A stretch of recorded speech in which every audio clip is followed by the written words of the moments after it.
Dear students, we are discussing elements of cost and market analysis subject. In that, today's topic is concept, nature and scope of managerial economics part 2. So mainly we are focusing on scope here.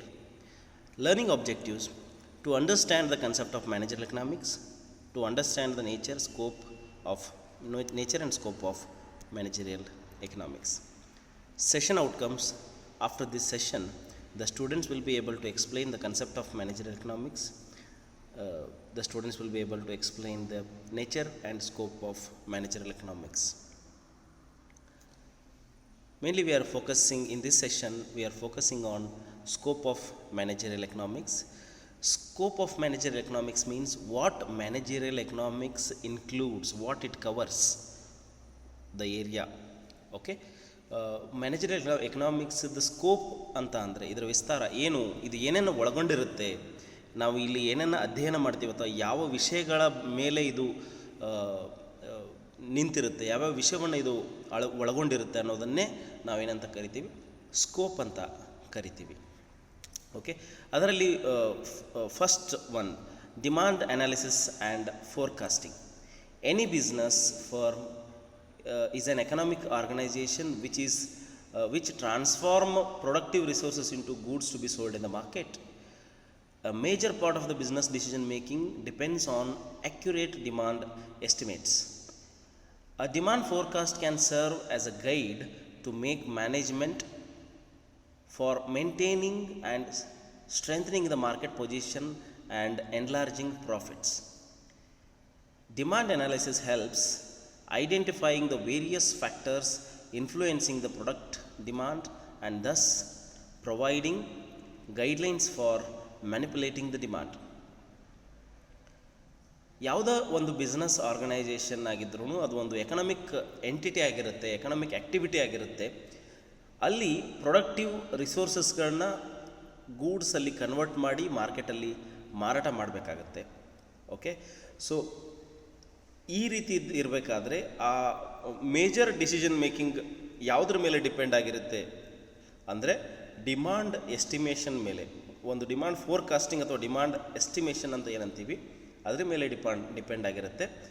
ಮತ್ತು ಈ demand forecasting ಯಾವ ರೀತಿ ಮ್ಯಾನೇಜ್ಮೆಂಟಿಗೆ ಸಹಾಯ ಆಗುತ್ತೆ ಅಂತ ಅಂದರೆ, ಒಂದು market ಪೊಸಿಷನನ್ನು ಉಳಿಸ್ಕೊಳ್ಳೋದಕ್ಕೆ ಮತ್ತು ಬೆಳೆಸೋದಕ್ಕೆ, ಅದೇ ರೀತಿಯಾಗಿ ಪ್ರಾಫಿಟನ್ನು ಇನ್ಕ್ರೀಸ್ ಮಾಡೋದಕ್ಕೆ, ಸೇಲ್ಸನ್ನು ಇನ್ಕ್ರೀಸ್ ಮಾಡೋದಕ್ಕೆ, ಎಷ್ಟು ಪ್ರೊಡ್ಯೂಸ್ ಮಾಡಬೇಕು ಅನ್ನೋದಕ್ಕೆ, ಈ ಎಲ್ಲ ಒಂದಕ್ಕೊಂದು ಕನೆಕ್ಷನ್ ಇರುತ್ತೆ, ಒಂದಕ್ಕೊಂದು ಸಂಬಂಧ ಇರುತ್ತೆ.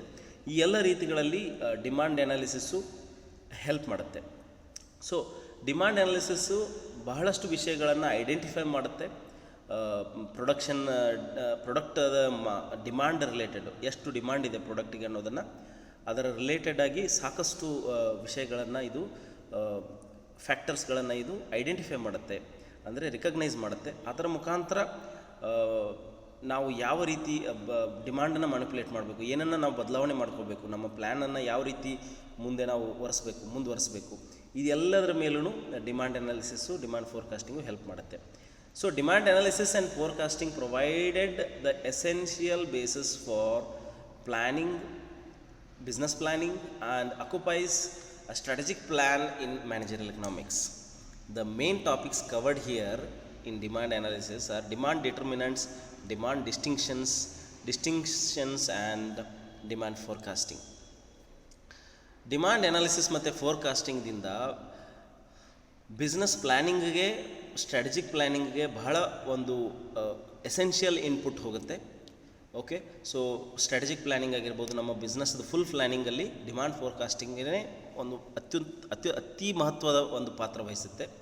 ಇಲ್ಲಿ ನಾವು ಡಿಮಾಂಡ್ ಡಿಟರ್ಮಿನೆಂಟ್ಸ್ ಬಗ್ಗೆ ಇಲ್ಲಿ ಡಿಸ್ಕಷನ್ ಮಾಡ್ತೀವಿ. ಡಿಮಾಂಡ್ ಡಿಟರ್ಮಿನೆಂಟ್ಸ್ ಬಗ್ಗೆ ನಮಗೆ ಇಲ್ಲಿ ಒಂದು ಪಾಯಿಂಟ್ ಬರುತ್ತೆ. ಆಮೇಲೆ demand distinctions and demand forecasting, ಈ ಎಲ್ಲ ವಿಷಯಗಳು ಇಲ್ಲಿ ಕವರ್ ಆಗುತ್ತೆ.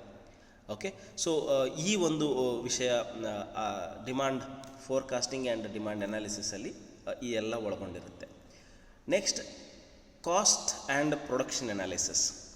So a study of economic costs combined with data drawn from the firm's accounting records can yield significant cost estimates which are useful for the managerial decisions. An element of cost uncertainty exists because all the factors determining cost are not known and controllable.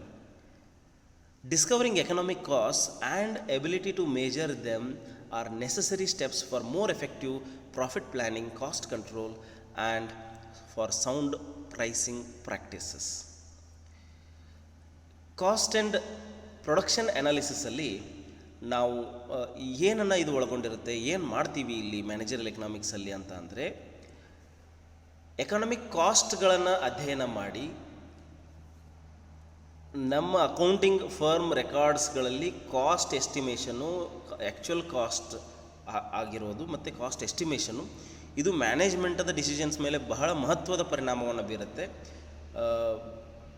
ಮತ್ತು cost uncertainty ಇದ್ದರೆ ಆವಾಗ cost related uncertainty ಇದ್ದೇ ಇರುತ್ತೆ ಎಲ್ಲ ಬಿಸ್ನೆಸ್ಗಳಲ್ಲಿ. ಯಾಕಂದರೆ ನಾವು ಪ್ರೈಸ್ಗಳನ್ನು fix ಮಾಡಬೇಕು, ಎಷ್ಟು ಪ್ರೊಡ್ಯೂಸ್ ಮಾಡಬೇಕು, ಎಷ್ಟು ದುಡ್ಡನ್ನು ಹೊಂದಿಸಬೇಕು, ಎಷ್ಟು ಪ್ರೊಡ್ಯೂಸ್ ಮಾಡಬೇಕು, ಎಷ್ಟು ಪ್ರೊಡ್ಯೂಸ್ ಮಾಡಬಾರ್ದು, ಪ್ರಾಫಿಟ್ ಮಾರ್ಜಿನ್ ಎಷ್ಟು ಉಳಿಯುತ್ತೆ, ಕಾಸ್ಟ್ ಇನ್ಕ್ರೀಸ್ ಆದರೆ ಪ್ರಾಫಿಟ್ ಮಾರ್ಜಿನ್ ಕಡಿಮೆ ಆಗುತ್ತೆ ಅಥವಾ ನಾವು ಪ್ರೈಸನ್ನು ಹೆಚ್ಚು ಮಾಡಬೇಕಾಗತ್ತೆ. ಈ ಎಲ್ಲ ಒಂದು ವಿಷಯಗಳಿರುತ್ತೆ. ಅದಕ್ಕೋಸ್ಕರ cost analysis, cost related study ಏನಿದೆ, it is very important for management decision making. ಇಲ್ಲೇನಾಗುತ್ತೆ, ಎಕನಾಮಿಕ್ ಕಾಸ್ಟನ್ನು ಕರೆಕ್ಟಾಗಿ ಡಿಸ್ಕವರ್ ಮಾಡೋದು ಮತ್ತು ಅಕ್ಯುರೇಟಾಗಿ ಅವನ್ನ ಡಿಟರ್ಮೈನ್ ಮಾಡಿ ಮೇಜರ್ ಮಾಡೋದ್ರಿಂದ ನಮಗೆ ಎಲ್ಲಿ ಹೆಲ್ಪ್ ಆಗುತ್ತೆ ಅಂತ ಅಂದರೆ, ಎಫೆಕ್ಟಿವ್ ಪ್ರಾಫಿಟ್ ಪ್ಲ್ಯಾನಿಂಗಲ್ಲಿ ನಮಗೆ ಪ್ರಾಫಿಟ್ ಎಷ್ಟಾಗುತ್ತೆ, ಎಷ್ಟು ಲಾಸ್ ಆಗುತ್ತೆ, ಎಷ್ಟು ಪ್ರಾಫಿಟ್ ಆಗುತ್ತೆ, ಯಾವಾಗ ಪ್ರಾಫಿಟ್ ಆಗುತ್ತೆ, ಪ್ರಾಫಿಟ್ ಆಗುತ್ತೋ ಇಲ್ವೋ, ಇದೆಲ್ಲವನ್ನು ನಾವು ಪ್ರಾಫಿಟ್ ಪ್ಲ್ಯಾನಿಂಗಲ್ಲಿ ಅದು ಭಾಳ ಹೆಲ್ಪ್ ಆಗುತ್ತೆ. ಆಮೇಲೆ ಕಾಸ್ಟನ್ನ ಕಂಟ್ರೋಲ್ ಮಾಡಲಿಕ್ಕೂ ನಮಗೆ ಬಹಳ ಸಹಾಯ ಆಗುತ್ತೆ. ಸೊ ಕಾಸ್ಟ್ ಕಂಟ್ರೋಲ್ ಮಾಡಲಿಕ್ಕೆ ಯಾವ್ಯಾವ ಸ್ಟೆಪ್ಸ್ಗಳನ್ನು ತೊಗೊಳ್ಬಹುದು. ಆಮೇಲೆ ಸೌಂಡ್ ಪ್ರೈಸಿಂಗ್ ಪ್ರಾಕ್ಟೀಸಸ್, ಪ್ರೈಸ್ ಎಷ್ಟು ಫಿಕ್ಸ್ ಮಾಡಬಹುದು, ಪ್ರೈಸನ್ನು ಯಾವಾಗ ಹೆಚ್ಚು ಮಾಡಬೇಕಾಗತ್ತೆ, ಯಾವಾಗ ಕಡಿಮೆ ಮಾಡಬೇಕಾಗತ್ತೆ, ಇದೆಲ್ಲ ಕಾಸ್ಟ್ ಅನಾಲಿಸಿಸ್ ಮುಖಾಂತರ ನಮಗೆ ಗೊತ್ತಾಗುತ್ತೆ. Then production analysis is a narrower in scope than cost analysis. Production analysis frequently proceeds in physical terms, it proceeds in physical terms, while cost analysis proceeds in monetary terms. The main topics covered under the cost and products analysis are cost concepts and classification, cost output relationship, economics and diseconomies of scale, production function, cost control. All these topics we are going to cover in production analysis and cost analysis. So production analysis ಅನ್ನೋದು cost ಅನಾಲಿಸಿಸ್ಗಿಂತ ಒಂದು ಸಂಕುಚಿತ ವಿಷಯ, ಅಂದರೆ ಸಣ್ಣ ವಿಷಯ, ಅದಕ್ಕಿಂತ ಒಂದು ಕಡಿಮೆ ಒಂದು ಸ್ಕೋಪ್ ಇರುವಂತಹ ವಿಷಯ. ಪ್ರೊಡಕ್ಷನ್ ಅನಾಲಿಸಿಸಲ್ಲಿ ನಾವು ಹೆಚ್ಚಾಗಿ ಹೇಳೋದು ಏನಂತಂದರೆ, ಫಿಸಿಕಲ್ ಟರ್ಮ್ಸಲ್ಲಿ ಎಷ್ಟು ಕ್ವಾಂಟಿಟಿಯಲ್ಲಿ ನಾವು ಪ್ರೊಡ್ಯೂಸ್ ಮಾಡ್ತೀವಿ ಅನ್ನೋದ್ರ ಮೇಲೆ ಜಾಸ್ತಿ ಮಾತಾಡ್ತೀವಿ. ಕಾಸ್ಟಲ್ಲಿ ನಾವು ಎಷ್ಟು ದುಡ್ಡು ಇನ್ವಾಲ್ವ್ ಆಗುತ್ತೆ, ಎಷ್ಟು ಕಾಸ್ಟ್ ಇನ್ಕರ್ ಆಗುತ್ತೆ ಅಂತ ಮಾನಿಟರಿ ಟರ್ಮ್ಸಲ್ಲಿ ಮಾತಾಡ್ತೀವಿ. ಓಕೆ, ಡಿಸ್ಕಷನ್ ಮಾಡ್ತೀವಿ. ಸೊ ಇಲ್ಲಿ ಮೇನ್ ವಿಷಯಗಳು ಡಿಸ್ಕಷನ್ಗೆ ಬರೋದು cost concepts, classification, cost input relationship, output input relationship and cost output relationship, economies and diseconomies of scale. So ಎಷ್ಟು ಪ್ರೊಡ್ಯೂಸ್ ಮಾಡಿದರೆ ಎಷ್ಟು ಕಾಸ್ಟ್ ಆಗುತ್ತೆ, ನಮಗೆ ಕಾಸ್ಟ್ ಕಡಿಮೆ ಆಗುತ್ತಾ, ಕಾಸ್ಟ್ ಹೆಚ್ಚು ಮಾಡುತ್ತಾ, ಎಷ್ಟು ಹೆಚ್ಚಿಗೆ ಪ್ರೊಡ್ಯೂಸ್ ಮಾಡಿದಾಗ ಎಷ್ಟು ಕಾಸ್ಟ್ ಕಡಿಮೆ ಆಗುತ್ತೆ, ಎಕನಾಮೀಸ್ ಆಫ್ ಸ್ಕೇಲ್ ವರ್ಕ್ ಆಗ್ತಾ ಇದೆಯಾ, ಡಿಸ್ಎಕನಾಮೀಸ್ ಆಫ್ ಸ್ಕೇಲ್ ವರ್ಕ್ ಆಗ್ತಾ ಇದೆಯಾ, ಪ್ರೊಡಕ್ಷನ್ ಫಂಕ್ಷನ್ನು ಮತ್ತು ಕಾಸ್ಟ್ ಕಂಟ್ರೋಲ್, ಇದೆಲ್ಲದ್ರ ಬಗ್ಗೆಯೂ ನಾವೇನು ಮಾಡ್ತೀವಿ, ಇಲ್ಲಿ ಸ್ಟಡಿ ಮಾಡ್ತೀವಿ. ಇದೆಲ್ಲ ಮ್ಯಾನೇಜರಲ್ ಎಕನಾಮಿಕ್ಸಲ್ಲಿ ಇದು ಒಳಗೊಂಡಿರುತ್ತೆ. Next topic is on pricing decisions, policies and practices. Pricing is an important area of business economics. In fact, price is the genesis of the firm's revenue, and as such, its success largely depends on how correctly the pricing decisions are taken for any company. The important aspects dealt with under pricing include price determination in various market forms, pricing method, differential pricing, product inline pricing, product line pricing, and price forecasting. Pricing ಅನ್ನೋದು ಒಂದು ಬಿಸ್ನೆಸ್ಸಲ್ಲಿ, ಆ ಬಿಸ್ನೆಸ್ಸದ decision ಮೇಕಿಂಗಲ್ಲಿ ಒಂದು ಮಹತ್ವವಾದಂಥ ಒಂದು area. ಯಾಕಂದರೆ main revenue generating concept ಯಾವುದಪ್ಪ, revenue generate ಆಗುವುದರಲ್ಲಿ ಮಹತ್ವದ ಪಾತ್ರ ವಹಿಸತಕ್ಕಂಥದ್ದು price. ಆಮೇಲೆ ಒಂದು ಕಂಪನಿ ಸಕ್ಸಸ್ ಆಗಲಿ ಫೇಲ್ಯೂರ್ ಆಗಲಿ ಲಾರ್ಜ್ಲಿ ಯಾವ ಒಂದು ಪಾಯಿಂಟ್ ಮೇಲೆ ಡಿಪೆಂಡ್ ಆಗುತ್ತೆ ಅಂತಂದರೆ ಆ ಕಂಪನಿಯ ಪ್ರೈಸಿಂಗ್ ಡಿಸಿಷನ್ಸು ಕರೆಕ್ಟಾಗಿ ತೊಗೊಂಡಿದ್ದಾರಾ ಇಲ್ವಾ, ಆ್ಯಕ್ಯುರೇಟಾಗಿ ತೊಗೊಂಡಿದ್ದಾರಾ ಇಲ್ವಾ ಅನ್ನೋದು. ಆಮೇಲೆ ಈ ಪ್ರೈಸಿಂಗ್ ಡಿಸಿಷನ್ಸಲ್ಲಿ ಮುಖ್ಯವಾಗಿ ಬರುವಂಥದ್ದು ಪ್ರೈಸನ್ನು ಫಿಕ್ಸ್ ಮಾಡೋದು. ಬೇರೆ ಬೇರೆ ಮಾರ್ಕೆಟ್ಸಲ್ಲಿ ಬೇರೆ ಬೇರೆ ಪ್ರೈಸ್ ಇದೆಯಾ, ಡಿಫ್ರೆನ್ಷಿಯಲ್ ಪ್ರೈಸಿಂಗ್, ಯಾವ ಮೆಥಡ್ ಆಫ್ ಪ್ರೈಸಿಂಗನ್ನು ಫಾಲೋ ಮಾಡ್ತಾ ಇದ್ದೀವಿ. ಆಮೇಲೆ ಪ್ರೊಡಕ್ಟ್ ಲೈನ್ ಪ್ರೈಸಿಂಗ್, ನಮ್ಮಲ್ಲಿ ಪ್ರೊಡಕ್ಟ್ ಲೈನ್ ವೈಸ್ ನಮ್ದು ಯಾವ ರೀತಿ ಪ್ರೈಸಿಂಗ್ ಇದೆ. ಆಮೇಲೆ ಪ್ರೈಸ್ ಫೋರ್ಕಾಸ್ಟಿಂಗ್. ಸೊ ಮುಂದೆ ಪ್ರೈಸ್ಗಳು ಹೆಚ್ಚಾಗ್ತಾ ಇದ್ದಾವೆ, ಕಡಿಮೆ ಆಗ್ತಾ ಇದ್ದಾವೆ, ಹೆಚ್ಚು ಮಾಡಬೇಕಾ, ಕಡಿಮೆ ಆಗಬೇಕಾ. ಸೊ ಇದೆಲ್ಲವೂ ಒಂದಕ್ಕೊಂದು ಕನೆಕ್ಟೆಡ್ ಇರುತ್ತೆ. ಸೊ ಪ್ರೈಸಿಂಗ್ ಡಿಸಿಷನ್ಸು, ಅದರ ರಿಲೇಟೆಡ್ ಪಾಲಿಸೀಸು ಮತ್ತು ಆ ಪ್ರೈಸಿಂಗ್ ರಿಲೇಟೆಡ್ ಪ್ರಾಕ್ಟೀಸ್ ಏನಿದೆ ವೆರಿ ಇಂಪಾರ್ಟೆಂಟ್. ಕಾಂಪಿಟೇಷನಲ್ಲಿ ಸಕ್ಸಸ್ ಸಿಗಬೇಕು, ಆಮೇಲೆ ನಾವು ಪ್ರಾಫಿಟಬಲ್ ಆಗಿರಬೇಕು ಅಂತ ಅಂದರೆ ಪ್ರೈಸಿಂಗ್ ಪಾಲಿಸೀಸ್ ಆ್ಯಂಡ್ ಡಿಸಿಷನ್ಸು ಬಹಳ ಮಹತ್ವವನ್ನು ವಹಿಸುತ್ತೆ. Next point or next area under managerial economics is profit management. Profit management for any business firm are generally organized for the purpose of making profit. So the main purpose of the business itself is to make profit. In the long run, profits are earned or taken as important measure to the firm's success. So you measure the firm's success based on whether it has made profit or not. If knowledge about the profits were perfect, profit analysis would have been a very easy task, simple task. However, in the real world situation, that is under the uncertainty conditions, future is always uncertain, expectations are not always realized, so that profit planning and measurement constitute a very difficult area of managerial economics or business economics. The important aspects covered under this are nature and measurement of profit policies, techniques of profit planning like break-even analysis, etc. Okay, so profit management ಅನ್ನುವಂಥ ಒಂದು ಏರಿಯಾದ ಬಗ್ಗೆ ನಾವು discuss ಮಾಡಬೇಕಾದ್ರೆ managerial economics ಅಂಡರ್ದಲ್ಲಿ ಇದು ಒಂದು ಮಹತ್ವದ ವಿಷಯ, ಒಂದು ಇಂಪಾರ್ಟೆಂಟ್ ಏರಿಯಾ ಆಫ್ ಸ್ಟಡಿ.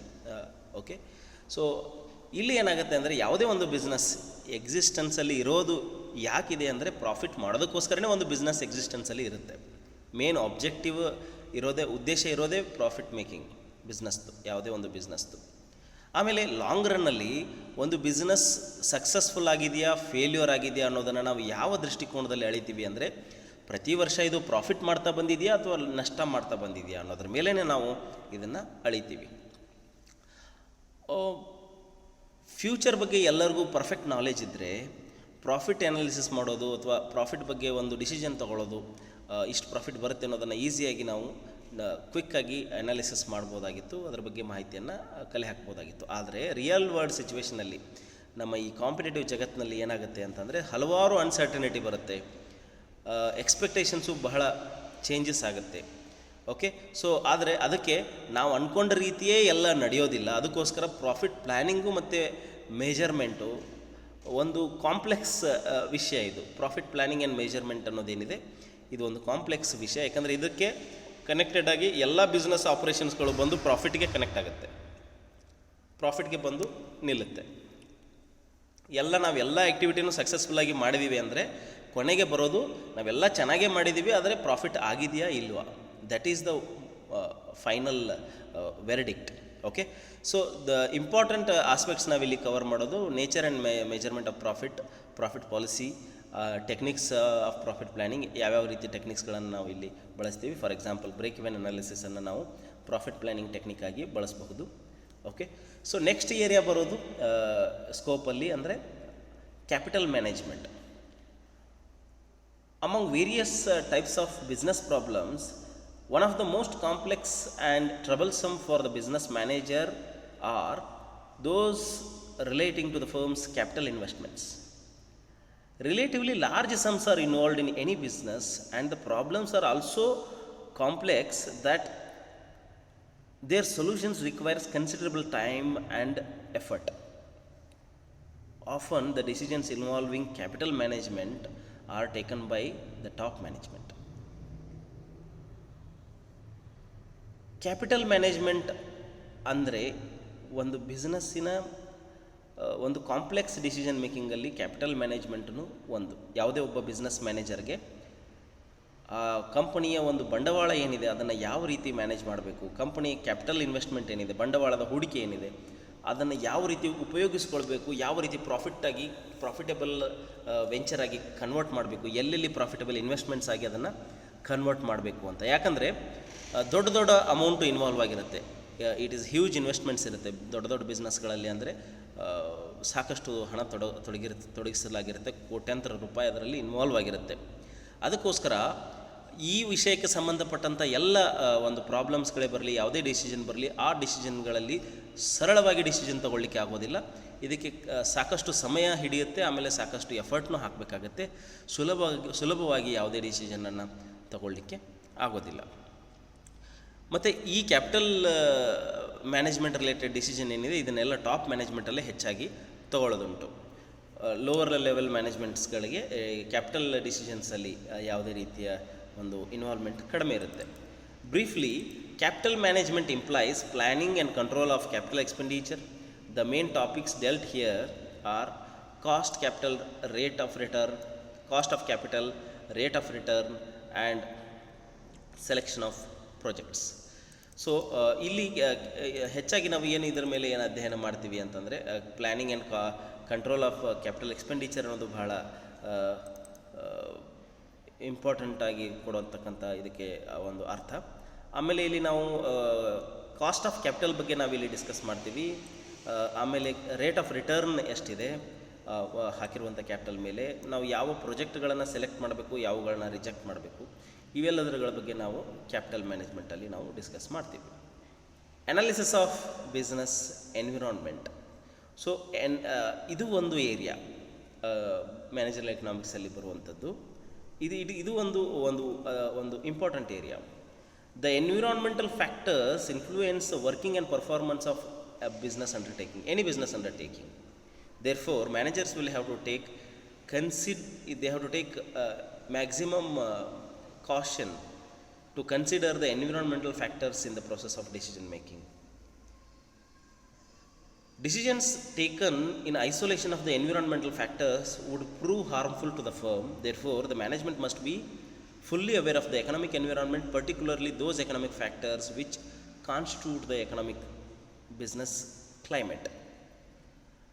ಯಾವುದೇ ಒಂದು ಎನ್ವಿರಾನ್ಮೆಂಟಲ್ ಫ್ಯಾಕ್ಟರ್ಸ್ ಅಂತ ನಾವೇನು ಕರಿತೀವಿ, ಯಾವುದೇ ಒಂದು ಬಿಸ್ನೆಸ್ ಅಂಡರ್ಟೇಕಿಂಗ್, ಒಂದು ಬಿಸ್ನೆಸ್ನ ಒಂದು ಎಂಟರ್ಪ್ರೈಸ್ದ ಪರ್ಫಾರ್ಮಿಂಗಿಗೆ, ವರ್ಕಿಂಗಿಗೆ ಬಹಳ ಇನ್ಫ್ಲೂಯೆನ್ಸ್ ಮಾಡುತ್ತೆ, ಬಹಳ ಒಂದು ಪರಿಣಾಮ ಬೀರುತ್ತೆ.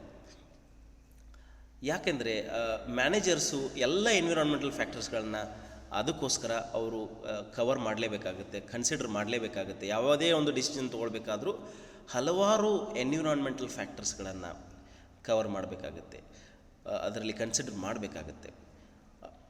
ಯಾವುದೇ ಒಂದು ಎನ್ವಿರಾನ್ಮೆಂಟಲ್ ಫ್ಯಾಕ್ಟರ್ಸ್ಗಳನ್ನ ಕನ್ಸಿಡರ್ ಮಾಡದೆ ಒಂದು ವೇಳೆ ಡಿಸಿಷನ್ ತಗೊಂಡ್ರೆ ಅದು ಬಿಸ್ನೆಸ್ಗೆ ಅತ್ಯಂತ ಹಾನಿಕಾರವಾದಂತಹ ಡಿಸಿಷನ್ ಆಗಬಹುದು. ಅದಕ್ಕೋಸ್ಕರ ಮ್ಯಾನೇಜ್ಮೆಂಟು ಎಕನಾಮಿಕ್ ಎನ್ವಿರಾನ್ಮೆಂಟ್ ಆಗಿರ್ಬೋದು ಮತ್ತು ಯಾವುದೇ ಎನ್ವಿರಾನ್ಮೆಂಟ್ ಆಗಿರ್ಬೋದು, ಅದರ ಒಂದು ಎಕನಾಮಿಕ್ ಎನ್ವಿರಾನ್ಮೆಂಟನ್ನು ಬಹಳ ಕೇರ್ಫುಲ್ಲಾಗಿ ಸ್ಟಡಿ ಮಾಡಿ ಯಾವುದೇ ಒಂದು ಬಿಸ್ನೆಸ್ ಡಿಸಿಷನನ್ನು ತಗೊಳ್ಬೇಕಾಗತ್ತೆ. ಅದರ ಮೇಲೆ ಒಂದು ಗಮನವನ್ನು ಸದಾಕಾಲ ಇಟ್ಟಿರಲೇಬೇಕಾಗತ್ತೆ. Nevertheless, the management must have an idea of social and political trends also. The main factors that affect the business climate are general trends in the national income, consumption expenditure, general price trends, trade relations with other countries, trends in the world market, economic and business policies of the government, industrial relations. Certain macroeconomic theories such as income, employment generation, monetary theory, etc. help in analyzing the business climate also. Analysis of monetary policy, fiscal policy, industrial policy, foreign trade policy and their impact on our business climate is also necessary. Therefore, macro as well as micro economic theories, government policies and all other form the part of managerial economics subject. Okay, so ಇಲ್ಲಿ ಕೇವಲ economic environment ಬಗ್ಗೆ ಅಷ್ಟೇ ಅಲ್ಲದೆ social ಮತ್ತು political ಟ್ರೆಂಡ್ಸ್ಗಳ ಬಗ್ಗೆನೂ ಒಂದು ಬಿಸ್ನೆಸ್ಸಲ್ಲಿ ಗಮನ ಇಟ್ಕೊಳ್ಬೇಕಾಗತ್ತೆ.